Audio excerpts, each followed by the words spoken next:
¿ya? Porque es muy frecuente en los niños y pueden fallecer los niños por estas enfermedades, ¿ya? Los causantes de meningitis más frecuentes en la población en general son hemófilos influenzae tipo B, Streptococcus pneumoniae y Neisseria meningitis. Esto en general, ¿ya? Pero en adultos hemos visto más que por Streptococcus, ¿ya? Que es lo mismo que el neumococo. En niños mayores, la hemófilos influenzae, Streptococcus pneumoniae y la Neisseria meningitis, que es por el meningococo, y antes se daban varios casos en cárceles o en situaciones donde había hacinamiento.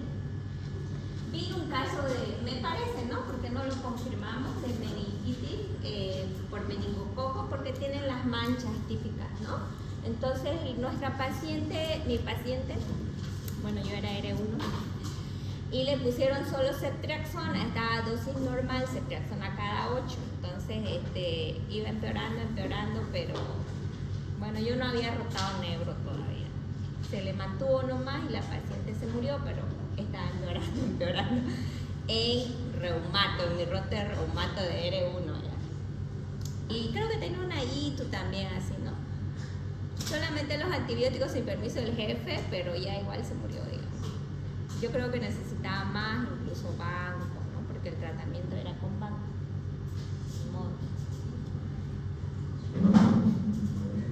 Los agentes más frecuentes en los primeros 7 días de vida es Streptococcus agalactiae, E. coli y Listeria monocytogenes. En los primeros 7 días de vida, ¿ya? Algunos de estos son por transmisión en el canal del parto o por transmisión de la madre al hijo, ¿no?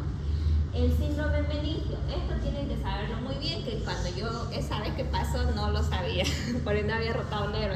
En neuro hacemos primero un año de medicina interna, ¿no? Y después ya pasamos a neuro. Entonces yo estaba en el rote de medicina interna. Se murió la paciente y mi jefe tampoco sabe de parentosino meningio al final.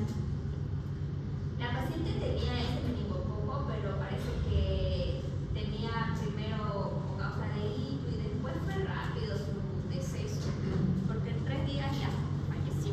Ni siquiera vinieron los neurólogos a verlo.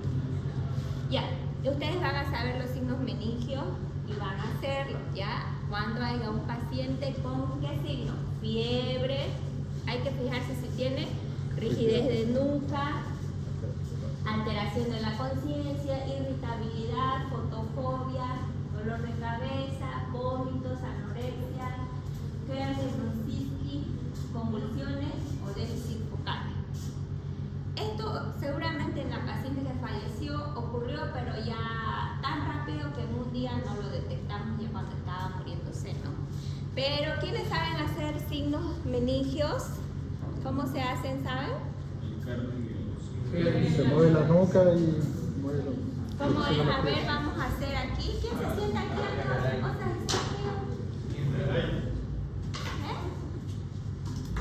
Vamos a hacer, hemos hecho un paciente en sala, ¿no? En emergencia. ¿Con quién hemos hecho? Ella. Que venga toda la que está necesitada. Con ella hemos hecho un paciente.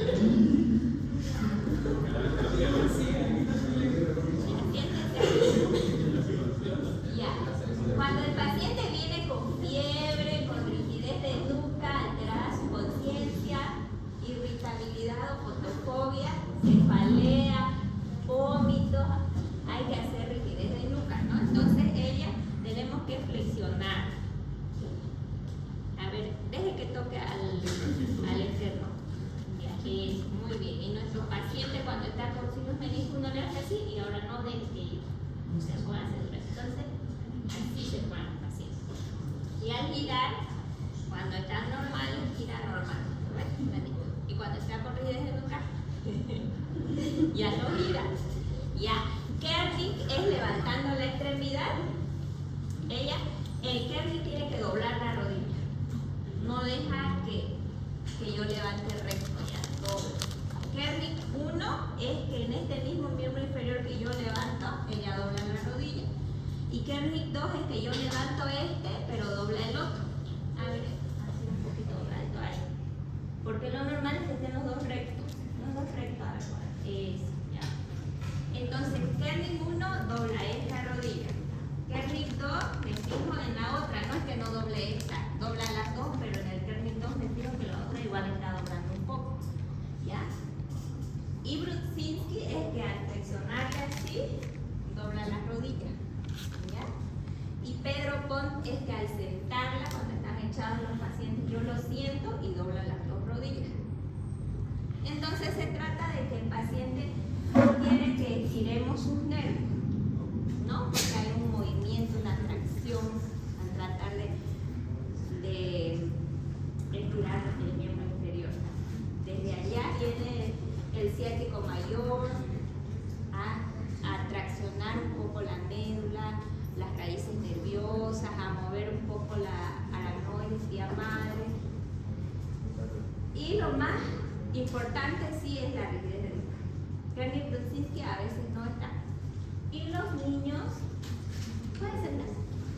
Los niños a veces son bien flexibles porque ellos son bien blanditos, ¿no? Y cuando quieren tocan llevan hasta su dedo gordo hasta su boca, se estiran para todos lados. Entonces a veces en los niños no se ven los signos meningitis. ¿Y cómo nos podemos dar cuenta que el niño está con meningitis? ¿Qué tienen? Los niños, si son bebés, lloran y lloran, no comen, vomitan, están irritables, están con fiebre y convulsión. Y ya los niños más grandes tienen signos meningios. Entonces ahí están los signos que les decía, ¿no? Kernigg 1, Kernigg 2, Brudzinski 1, Brudzinski 2. ¿Ya?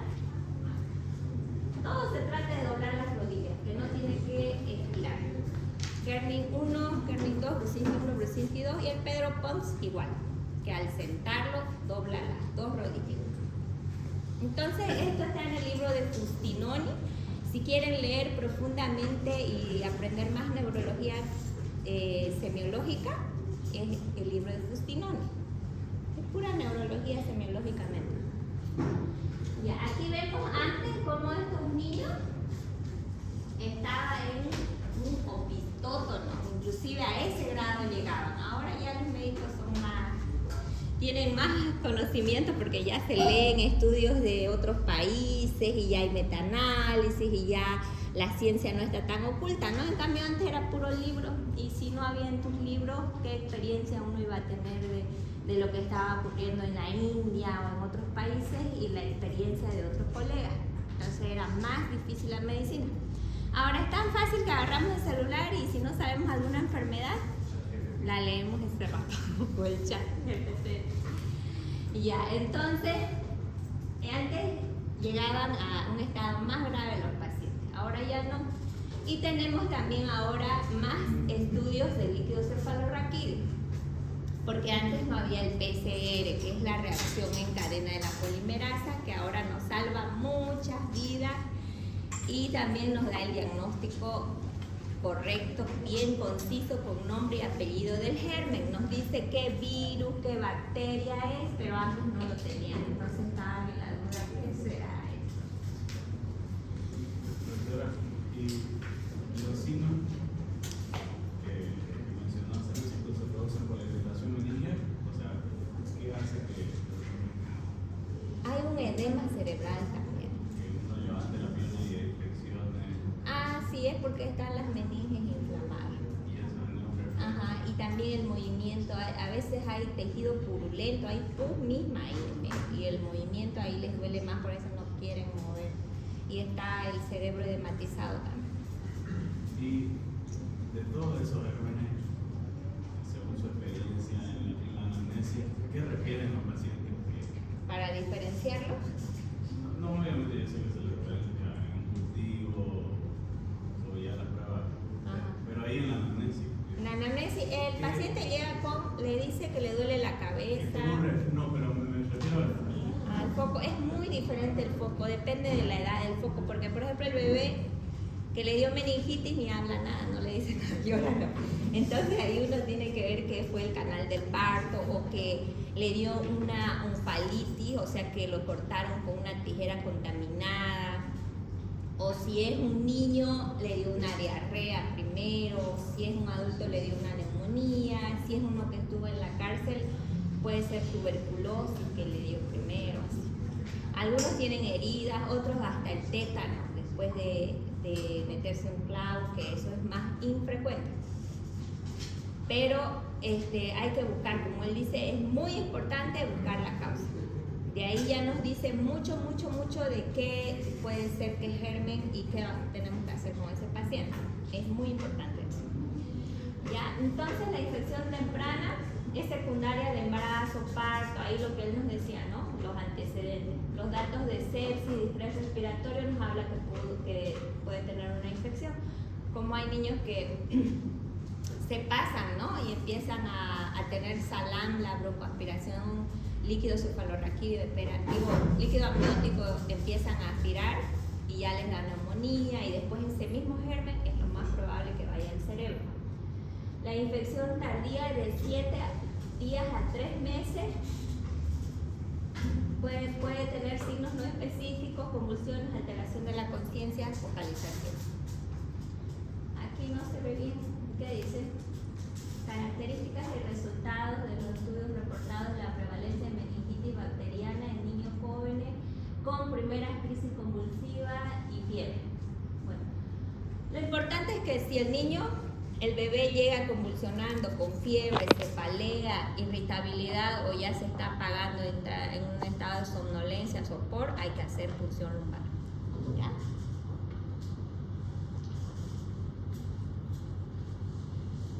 Ahí están algunos datos que pueden ser déficit motores, alteración en la personalidad, ataxia, los niños ya no caminan bien, están atáxicos. Defectos en los nervios craneales es una etapa más avanzada eso ya es cuando hay PUB y es cuando no se hizo quizás un buen trabajo con el médico general de la zona, entonces la enfermedad avanzó. Puede haber trastornos del movimiento, ya los niños pueden no ver bien o tener hipoacusia, meningismo o síndrome meningio.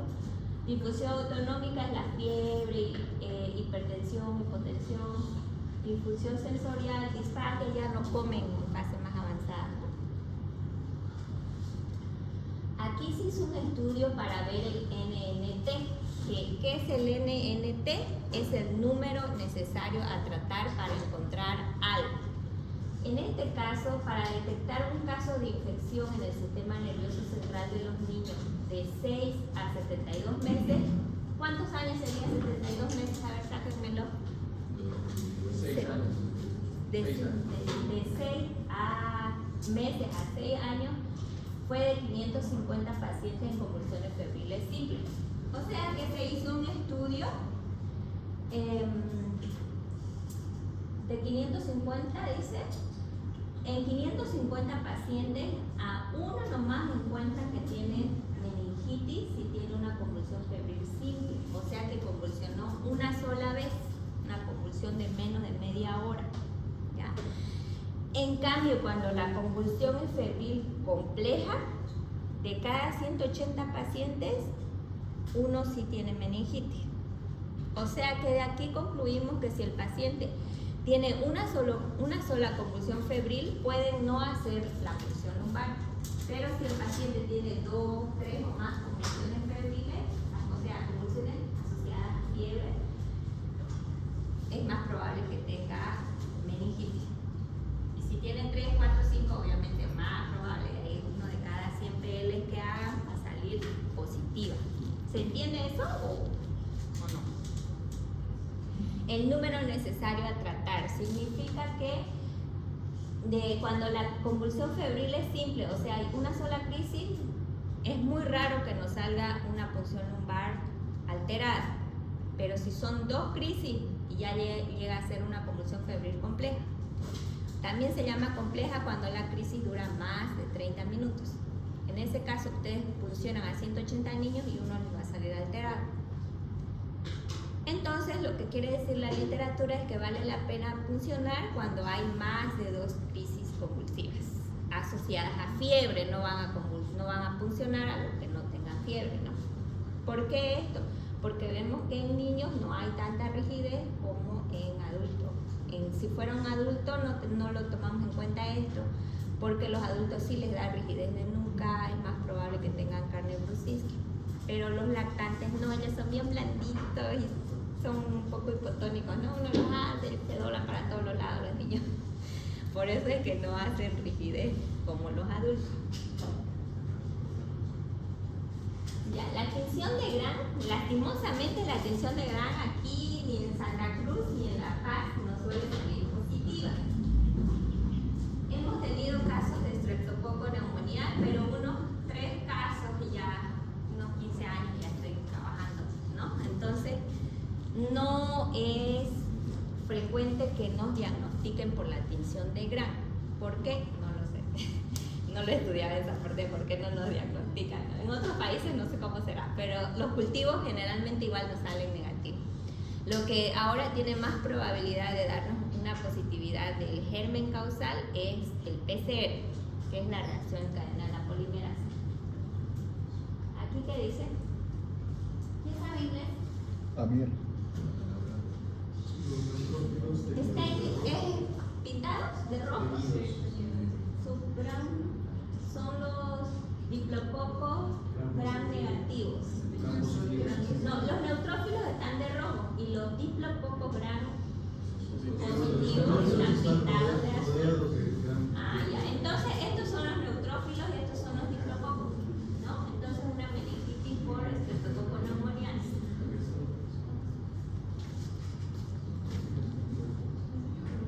Ya. Esto es un flujograma de India. En este flujograma lo que se puede ver es que hay que hacer varios estudios. A ver qué dice. No, aquí no está lo que les quiero mostrar. Aquí. Aquí lo que les quiero mostrar es que no importando el germen o la edad de los pacientes, por ejemplo, allá están neonatos, allá están niños, adultos. Así que dice, no sé, infecciones nosocomiales, traumas inmunocomprometidos. Lo que les quiero mostrar es que siempre se utiliza cefalosporina más vancomicina, es lo que más se utiliza ya. Cefalosporina, ceftriaxona. Entonces el esquema general, sean adultos o niños, es cefalosporina más vancomicina. Ya en adultos más mayores nos aconsejan inclusive utilizar ampicilina. En niños hemos hecho a veces solo cefalosporina, ¿no? Cuando son neonatos pequeñitos, cefalosporina, ampicilina, pero en la mayoría de los centros, por ejemplo en el Hospital Mario Ortiz Suárez, se utiliza cefalosporina y banco también, para no tener resistencia, ¿no? Y no haya mortalidad. Este es un esquema americano, ¿ya? Aquí la tinción de Gram es positiva en 70 y 90% teóricamente, como les digo, aquí es 10%. Estudios complementarios, clínico, eso es lo que hay que pedir, toda esta lista. Cuando se hace una punción lumbar, se pide citoclínico, tinción Gram, cultivo de líquido cefalorraquídeo, PCR para virus. Ahora hay PCR para bacterias también.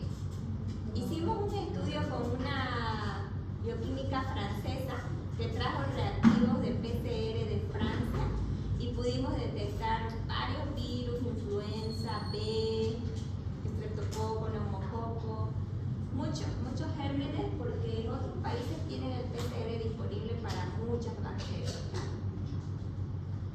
Ahora el líquido cefalorraquídeo como que nos indica si es tuberculosis o no, pero no es definitivo. Igual el PCR para el bacilo de Koch igual le tiene más sensibilidad que el A para tuberculosis. Lo vamos a ver después.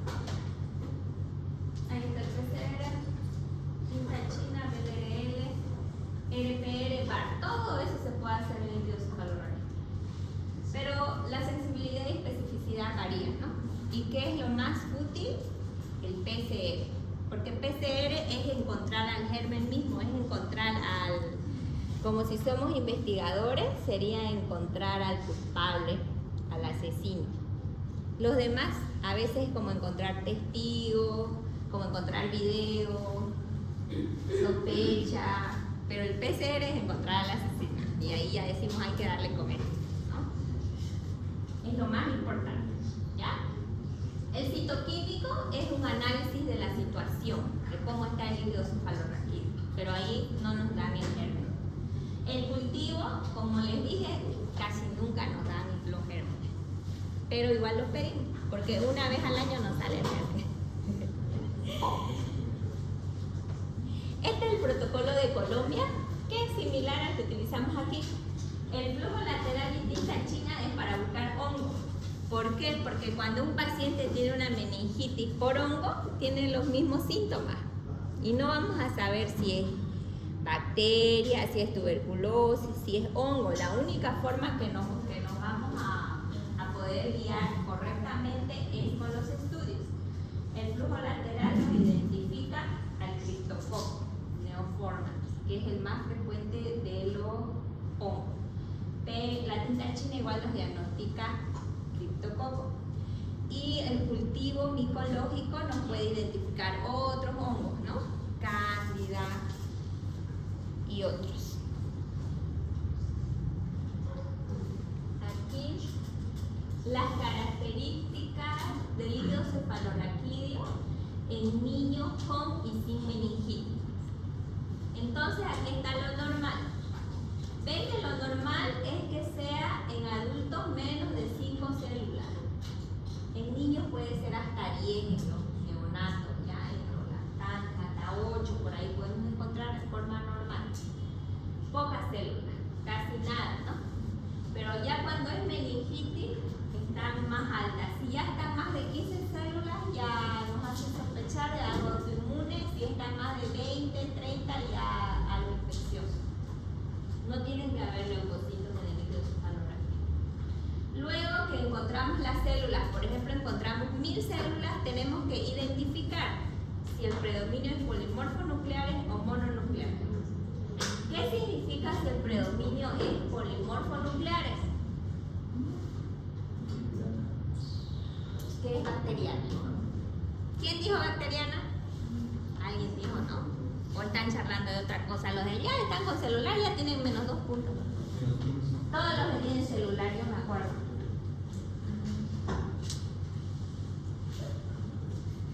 Pero se los pueden ganar si se portan bien adelante. Entonces, cuando hay predominio de polimorfos nucleares, nos habla de una infección bacteriana. Y cuando hay predominio de mononucleares, nos habla de que hay una infección crónica. ¿Qué gérmenes dan infecciones crónicas? Tuberculosis. Tuberculosis, muy bien. Los hongos y algunas virales. ¿Ya? Después la glucosa, la que más consume glucosa y hace que se baje es la bacteriana, ¿lo ven? Sí. Esto es pregunta de examen. ¿Cómo diferencian una meningitis tuberculosa de una bacteriana? Entonces ustedes tienen que poner en la bacteriana bajan la glucosa más que en la viral. En la tuberculosa igual puede bajar, pero aquí a veces tenemos 10, 20 en la bacteriana. Las proteínas, en la que más está elevada es en la tuberculosa. En la viral está menos de 100 y en la bacteriana no sube mucho, tampoco puede estar normal. Ya, eso no se van a olvidar. Entonces, cuando hay meningitis, el citoquímico nos dice si hay meningitis y puede ser bacteriana o tuberculosa o viral o porfírica, pero no nos dice cuál. Pero si el líquido cefalorraquídeo sale que no hay leucocitos, las proteínas están normales y la glucosa está normal, significa que el paciente no tiene meningitis. ¿Ya? Si las células están más de 30 y en adelante, ya es meningitis. Luego, Eso es lo principal. De ahí es el corte, saber si los leucocitos están altos es meningitis. Ahora, viendo si predominan polimorfos o mononucleares, ya sabemos si es una infección bacteriana o crónica. Y las que elevan los polimorfos son bacterianas. Y las crónicas nos habla de tuberculosis. ¿Ya? Y en la viral van a estar raíces, polimorfos, Igual están altas, pero no tanto, pues, están 30, 50. En la viral es la que más te confunde incluso cuál puede ser, porque miren la viral. Los polimorfos están menos de 50. La glucosa puede estar más de 40. Las proteínas menos de 100. O sea, es algo que unas cosas están altas, otras bajas. En cambio, lo más claro es la bacteriana porque está baja la glucosa. Y la tuberculosa sube las proteínas. Pueden estar más de 1000 las proteínas. Y la viral tiene una del uno, otra del otro. Así. La turbiedad, ¿Cómo? el color. El color no te dice nada específico. Porque a veces está muy amarillo por las proteínas en la tuberculosa. En la bacteriana las proteínas Están regulares o puede estar normal. O puede estar un poquito alta, pero no como en la tuberculosa que puede estar más de 1000. Hemos tenido algunas que están más de 1500. Ya. Las complicaciones, ¿qué sucede con los pacientes? Cuando ya les damos el tratamiento o llega tarde el paciente, entonces llegan con epilepsia, pueden quedar con hipoacusia, pueden quedar con retraso mental, ya no serían tan inteligentes como ustedes, pueden quedar con hidrocefalia, PSI o pueden fallecer también. Aquí vemos un niño, por ejemplo, que puede tener una hidrocefalia y como los niños no está cerrada la sutura, entonces se expande. Pero en un adulto igual hay un edema y una inflamación y no tiene dónde expandirse, entonces se muere más rápido. Pero no sé si es bueno o si es malo eso, digamos. En el niño crece en su cabeza, pero en adulto no se enclava. Debe ser malo. Ya, pueden hacer empiema sutural cuando se hace una colección de pus, ¿no? Y hay situaciones donde raras veces hay que drenar, ¿no? Pero más que todo se le da con antibióticos dosis elevadas, hasta que se reabsorba y se elimine todo. Porque abrir el cerebro siempre tiene complicaciones. Ya tiene un foco ahí, la herida se puede infectar y tarda en sanar y puede ser que no sane, ¿no? Doctora, ¿cuánto suele tardar en absorberse uno de esos bienes o abscesos? Una semana, 15 días. Hemos tenido pacientes que hemos tratado bien, pero volvió una vez un paciente con su infección. ¿Y por qué era? Era porque la colección o tenía el germen en la mastoide. Y como está rodeado de hueso toda la mastoide del temporal, entonces no tenía que tener un mes de tratamiento. Lo internamos como 16 días y como volvió ya después le dimos un mes de tratamiento. Y ahí ya sanó, ya no volvió más. Depende de la causa, ¿no? Y ver que está asociado a la inmunidad también, ¿no?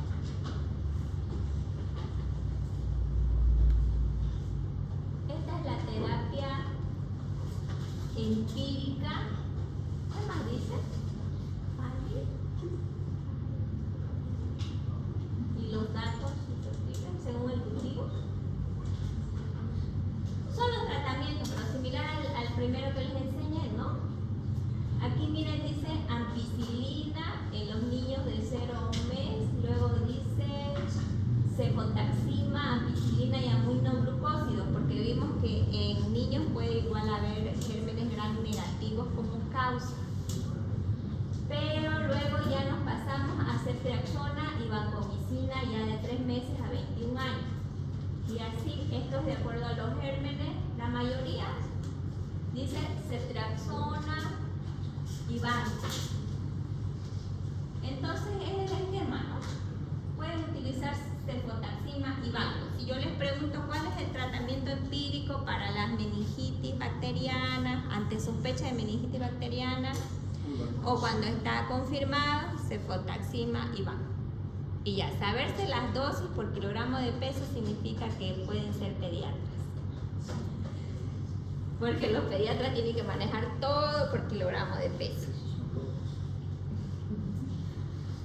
Pero no es difícil, se puede. Aquí está igual las dosis. Se los voy a pasar estas diapositivas para que ahí ustedes lo estudien bien, ¿ya? La duración del tratamiento, que era lo que preguntaba su compañero, varía, ¿no? Si es Neisseria meningitidis, 10 a 14 días. Pero el Streptococcus pneumoniae, cuando es con mastoiditis, ahí hay que dar más largo el tratamiento. Cuando tengan una mastoiditis como causa, hay que prolongar el tratamiento. 14 a 21 días de Streptococo del grupo B, Listeria monocytosis.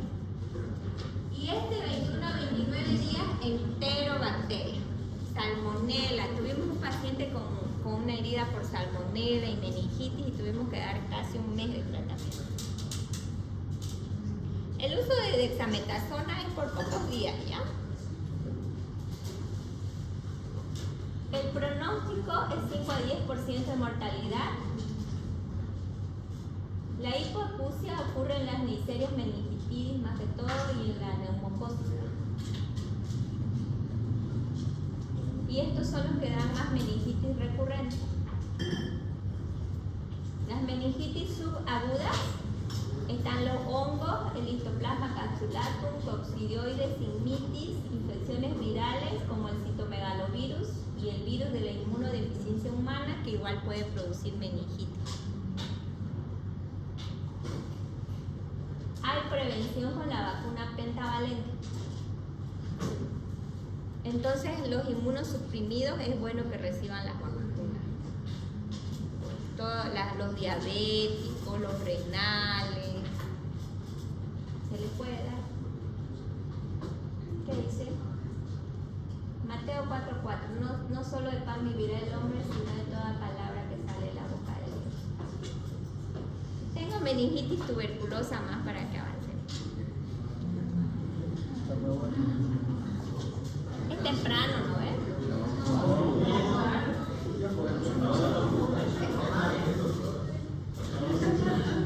Ya, hagamos un práctico entonces.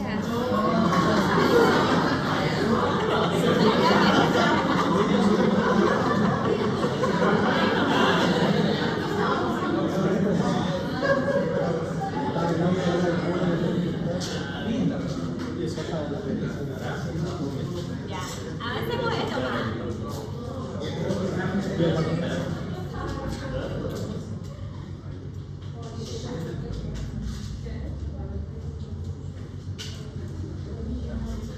¿Por qué se cortó?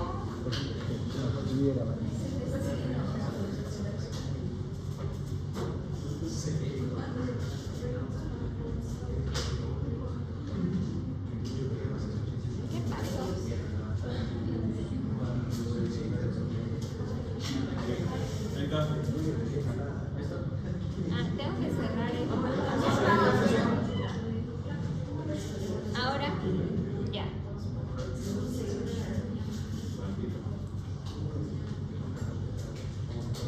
Entonces, las crónicas, ¿ya? Lyme, que es la borreliosis que se transmite por la picadura, la mordedura de la garrapata, ¿no? La sífilis y la leptospirosis. Meningitis subaguda, eso ya lo habíamos visto, ¿no? La meningitis tuberculosa es la complicación de 1 a 2% de los pacientes que enferman TB pulmonar. Pero a veces no es TB pulmonar, puede ser una escrófula o puede ser simplemente meningitis tuberculosa. Y no tienen TB pulmonar.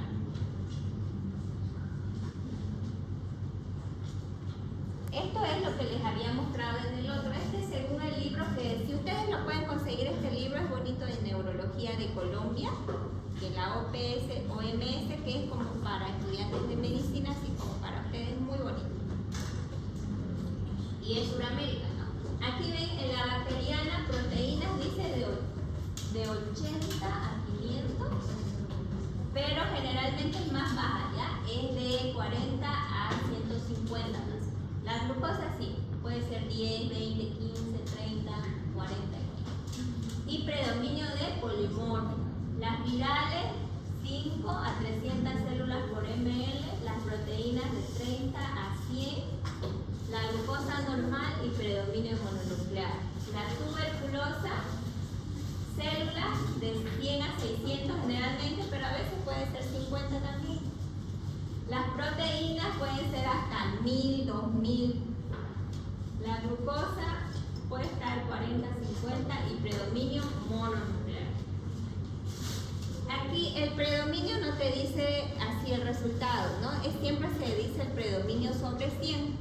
Si es tuberculosa dicen 80, 90 o 100% de mononucleares.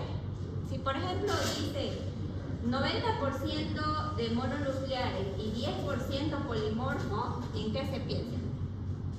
Tuberculosa. Y si dice 80% polimorfo, 20% mononucleares, ¿qué nos indica? Bacteriana. Muy bien, así es como va a estar la pregunta del examen. Este líquido, ¿qué le parece? Ustedes tienen que decir ahí. ¿Ya? La hemorragia subaracnoidea hay eritrocitos, pero generalmente no hacemos PL en hemorragia subaracnoidea. Lo que debemos pedir ADA, PCR, el GeneSpert, cultivo. La TAC de cráneo puede salir así, que esto lo que nos indica cuando sale así hiperdenso es que hay un tejido purulento. Y cuando hay infecciones podemos pedir tomografías con contraste, porque el contraste hace que resalte las lesiones, y si son encapsuladas nos muestra mucho más brilloso y no los delimita la lesión. ¿Ya? En esos casos se pide con contraste. Cuando uno sospecha de una hemorragia en un TEC, por ejemplo, no pidan contraste, porque más bien el contraste hace confundir con la sangre, porque ambos salen hiperdensos. Cuando piensen en una infección, un absceso, un empiema, una meningitis, pueden pedir tomo con contraste.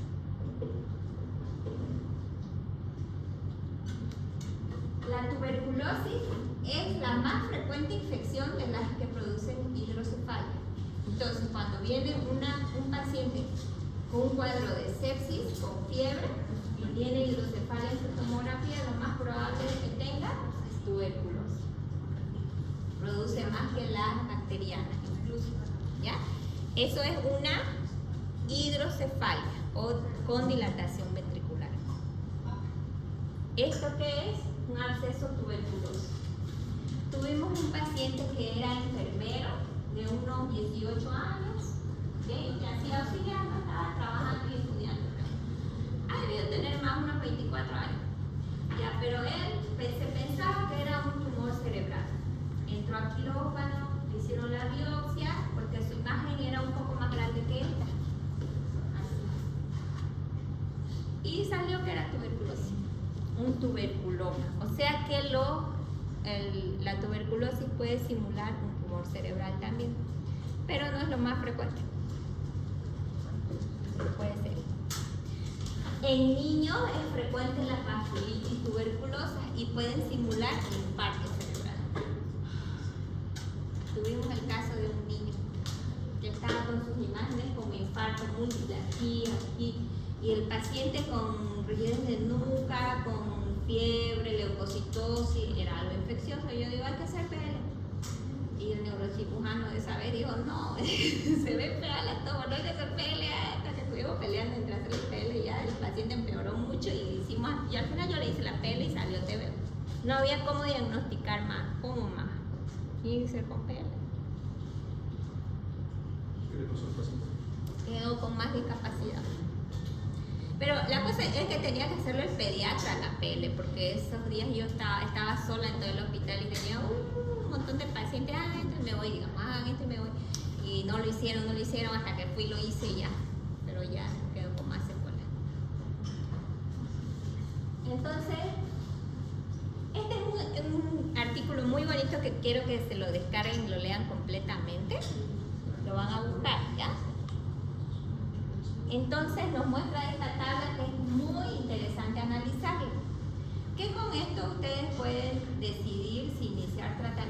la tuberculosis o no, y le da puntaje a los síntomas, a la historia de la enfermedad actual, a los hallazgos en el líquido cefalorraquídeo, y nos muestra los criterios imaginológicos, la radiografía de tórax, muchas cosas, ¿ya? Es muy bonito analizar con puntaje. Porque no es tan fácil, como les he dicho, ¿no? Ahora más bien tenemos el GeneXpert, que es el PCR para el bacilo de Koch. Pero eso está desde hace unos 3 años acá en Bolivia. Y antes no lo teníamos, ahí era lo que teníamos que utilizar más estas tablas, hay otra más, y discutir si es o no es TB. Y me contaban mis profesores que a veces le dieron tratamiento para TB a un paciente, todo lo que es el esquema, ¿no? De 10 meses y después era tumor. No era TB, ¿no? Y ahora tenemos el GeneXpert, gracias a Dios que ahí es muy alta su sensibilidad y especificidad, entonces la ciencia ha adelantado. El tratamiento, aquí está 2 meses de isoniazida, rifampicina, piracinamida, no se da etionamida, ni estreptomicina siquiera. Etambutol se da. Y los 8 meses isoniazida y rifampicina, ¿ya? Podemos a veces prolongar más el tratamiento cuando la tuberculosis es en la columna vertebral, porque ahí tarda más en penetrar al hueso y a veces se da 1 año y medio de tratamiento. El corticoide hay que darlo durante 2 meses y ayuda bastante y previene que hagan esos infartos cerebrales de los que les mostré, que se da más en niños, pero igual en adultos, hemos tenido casos igual. Y produce vasoconstricción la vasculitis, entonces con el corticoide hacemos que haya mejor irrigación y mejora todo, ¿no? Mucho agarran su celular algunas personas o su tablet, pero ¿están tomando apuntes? Voy a pensar que están tomando apuntes.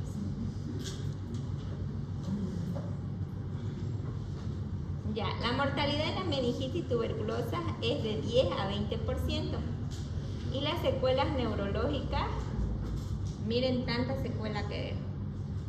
Pero si lo diagnosticamos rápido y como yo les he enseñado signos, síntomas, y ustedes son muy aplicados, lo van a hacer para el diagnóstico temprano. Si se lo diagnostica tempranamente, no va a quedar ninguna secuela.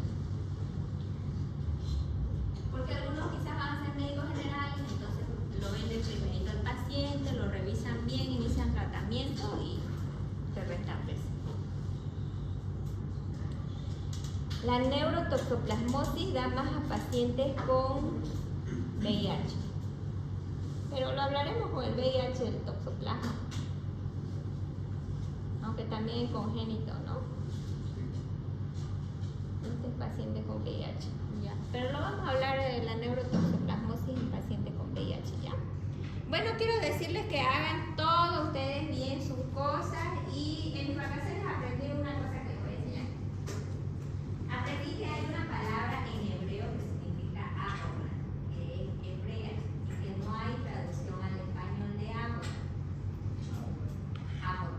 Es una palabra que es hebrea y significa trabajar, significa cultivar en sumisión a Dios y en adoración a Dios. Entonces, para los hebreos, si ellos adoran a Dios, es lo mismo que trabajen para Dios o que estudien para Dios. Entonces, esa palabra ágora hace que ellos hagan todo lo que hacen para Dios y nos parece que por eso es que ellos ganan tantos premios Nobel, porque ellos todo lo hacen todo para Dios y todo lo mejor que pueden y es un servicio y una adoración a Dios.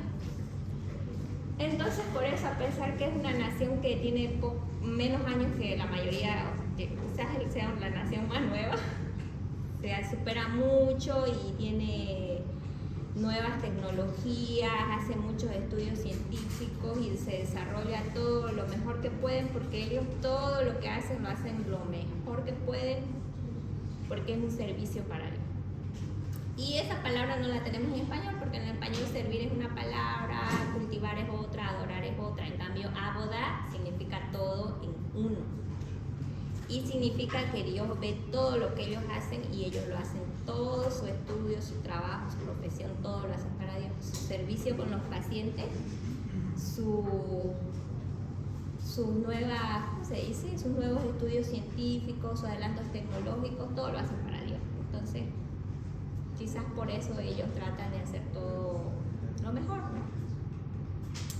Bueno, y quieren que, los que me enseñaron quieren que implementemos esa palabra con varios significados al español y que se adicione al diccionario español. Ah, pues, así que ya lo saben. Ah, pues.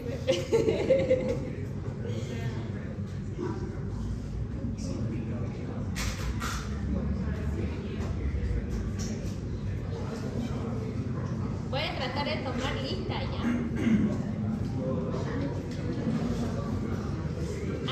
Una tarea les voy a dar para las próximas semanas. para la próxima semana. Hemos tenido pacientes en la práctica y van a exponer los alumnos. La próxima semana, ¿qué grupo les toca?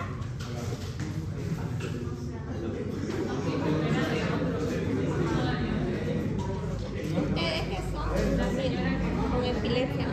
La próxima semana van a exponer los pacientes que vieron al paciente con Brown Sequard y van a exponer los otros que vieron al paciente con mielitis transversa. Ya saben allá. La siguiente semana ya saben, van a presentar todo eso y los grupos de las otras prácticas igual van a tener una buena nota. Me dicen, entonces por ejemplo, aquí en el chat ya, ustedes son un paciente de práctica que les interesante, que les llame la atención y van a exponerlos.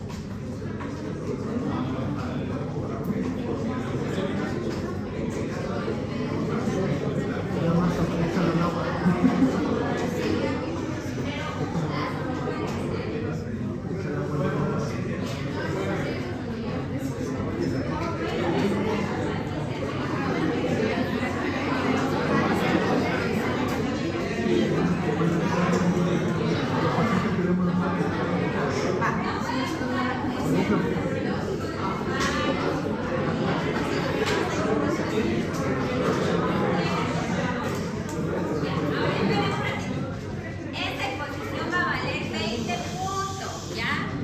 No quiero que salgan aquí con su celular, ni con su resumen, ni que vengan vestidos de short o muy sexy, ni chicos ni chicas. Se visten como si fueran profesores o como si fueran doctores. Los grupos de otras prácticas con otros docentes, un caso de ¿para cuándo? Pero un caso cualquier Ya, o de una enfermedad. mis alumnos van a exponer la próxima semana 2 grupos y la siguiente semana igual ya hay un grupo.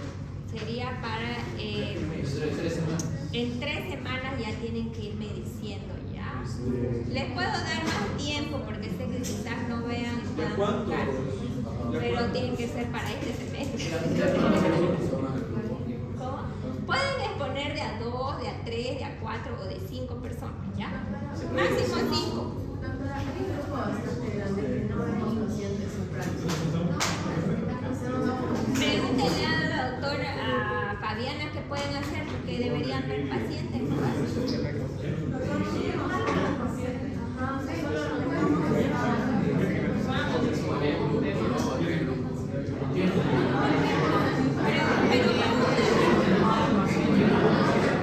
Pero residentes de este curso podrían hablar con ella para que vean pacientes reales, ¿no?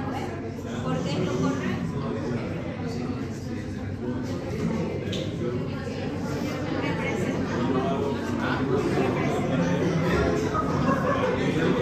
Ya sé, le pueden decir a su docente que así, yo tengo varios videos de mis pacientes, así como les he mostrado, ¿no? Que él les muestre el video de un paciente que haya sido de él, que él lo haya conocido bien, y así ustedes pueden presentar un caso. Pero hablen con sus docentes que les he pedido eso, ¿ya? O si no, pueden buscar un conocido, un vecino que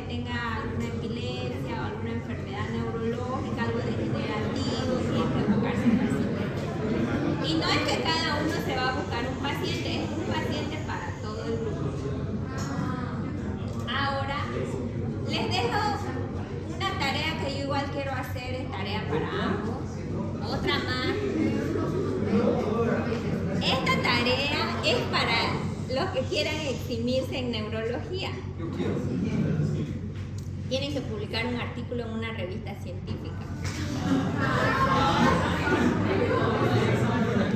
El caso de mielitis transversa que tenemos por adenovirus da para publicar, al igual que el síndrome de Brown-Séquard que hemos visto en medicina interna. Y si hay algo raro así, se puede publicar.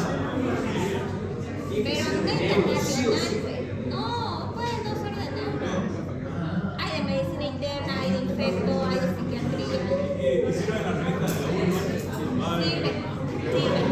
Si alguien publica un artículo de neuro este año, pero sí que seamos autores los dos, yo les puedo ayudar igual. Y hay que buscar en inglés igual, ¿no es?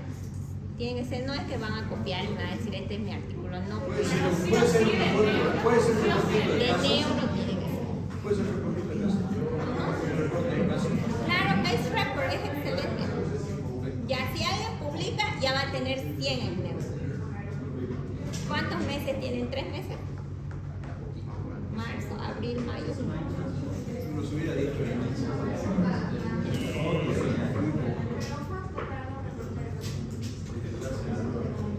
En un mes se puede hacer bastante.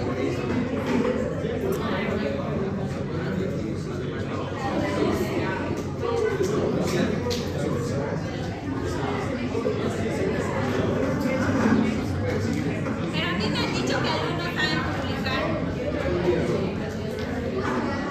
¿Saben o no saben? Hacen revisiones Yo tengo sistemáticas que no sirven de nada. publicado, pero me lo hicieron, o sea, la francesa. Lo ridículo es esa divulgación.